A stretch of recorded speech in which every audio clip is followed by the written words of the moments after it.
La ville de Bruxelles se dote d'un nouveau plan climat. Alors l'objectif est clair, atteindre la neutralité carbone d'ici 2050. On en parle avec vous, Cyprien Oudemont. Plusieurs étapes contraignantes ont été adoptées hier par le conseil communal. Ah oui, et ce n'est pas forcément le cas lorsque des plans climat sont élaborés, mais ici il engage de manière contraignante donc le collège, c'est-à-dire le bourgmestre et les échevins.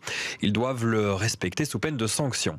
La neutralité carbone en 2050. Donc, petit rappel, neutralité carbone ne veut pas dire plus de gaz à effet de serre, mais un équilibre entre les futures émissions de carbone et leur absorption. Exemple, si on sait qu'un tel appareil émettra du CO2, il faudra un arbre, par exemple, pour l'absorber. C'est l'objectif à long terme prévu pour dans 28 ans. En 2050, la ville suit les objectifs régionaux simplement, mais d'autres étapes sont prévues avant 2050. Dès 2030, la ville devra réduire ses émissions de gaz à effet de serre de 55%. Logique en vue de cet objectif de neutralité 20 ans plus tard. Et cette neutralité sera même ramenée à 2040 pour les bâtiments publics.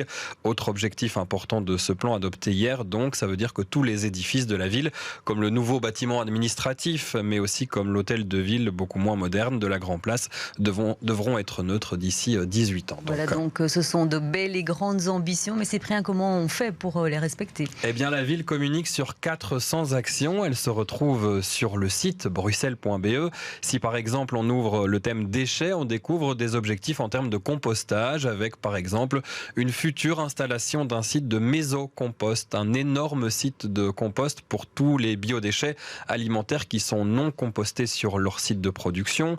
Autre exemple dans le volet jeunesse, cette fois promouvoir la consommation d'eau du robinet ou encore proposer une option végétarienne tous les jours dans les cantines et certains jours 100% végétariens d'ailleurs.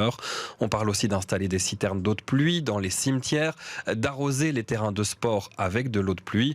On parle d'achat groupé, d'énergie verte aussi. Bref, il y a du boulot, des idées, des contraintes aussi pour tout ce qui est inhérent à la ville de Bruxelles et puis une volonté de proposer à l'ensemble des autres acteurs d'y contribuer de manière participative. Et il parle ici des associations, des entreprises, des habitants et des habitantes. Merci Cyprien Oudemont. Tout le monde va donc devoir s'y mettre.